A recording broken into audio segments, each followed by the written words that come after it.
This is the Own It Show, where we tell stories of how everyday people made ownership theirs to create extraordinary success. Welcome back to another episode of the Own It Show, weekly wind down edition in a coffee cup. But you're not actually drinking coffee. Tell us what you're drinking. Moscow Mule, because we're on the road. Moscow Mule. From Aspen. So I'm talking to you here at like 11,000 feet. And so if I start like hyperventilating, breathing heavy, that is why. Funny bit. And I'm drinking good old white wine Chardonnay. I'm drinking a 2018 Banshee from Sonoma Coast, California. Cheers. Cheers. Cheers to all of you. So today we had on, well, this week, today we filmed, but this week, this past Monday, you got to hear from Michael Rayner, who, quite honestly, whenever you're dealing with somebody on social media and a social media performer specifically, you never know what to expect. I think that was the biggest thing that stood out for me, was he was so authentic and he was the same person on screen and talking to him here that he was through his social medias, through his different performances that he does, like just such a down-to-earth and quality individual. And talking to him, he goes, ownership is controlling your time, making sure that you own your time, that you are in control of what you spend your time on. And really that's been the case in point that's driven his entire life.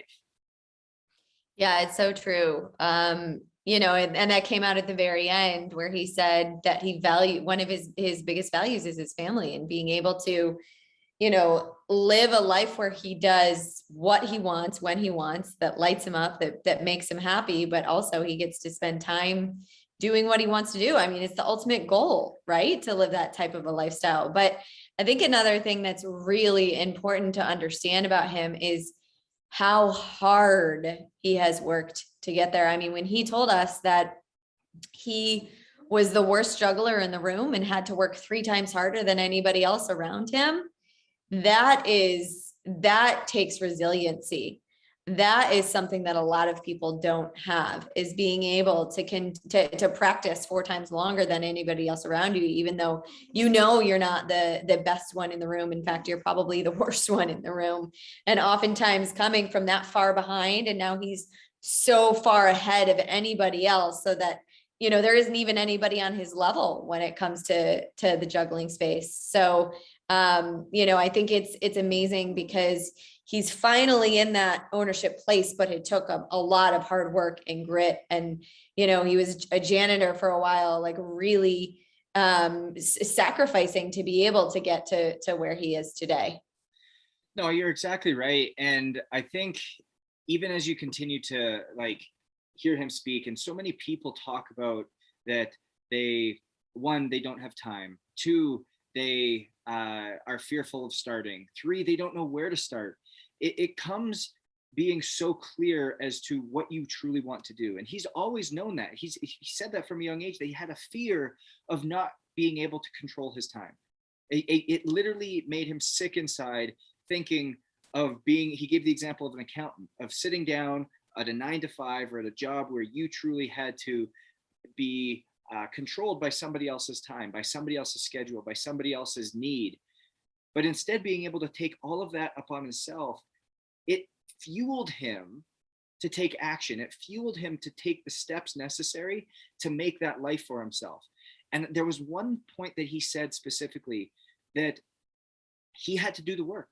There was no white knight. And I think you had mentioned this a couple other wind downs ago, and it's a common theme, but there was no white knight riding up to save the day for him. Nobody coming up saying, hey, Michael, you want to be an entertainer? Here's all the gigs you can ever imagine. And we're going to put you on TV. We're going to put you on America's Got Talent. We're going to have a commercial with Sinatra. You're going to write for Nickelodeon and the Tonight Show. No, nobody ever did that to him.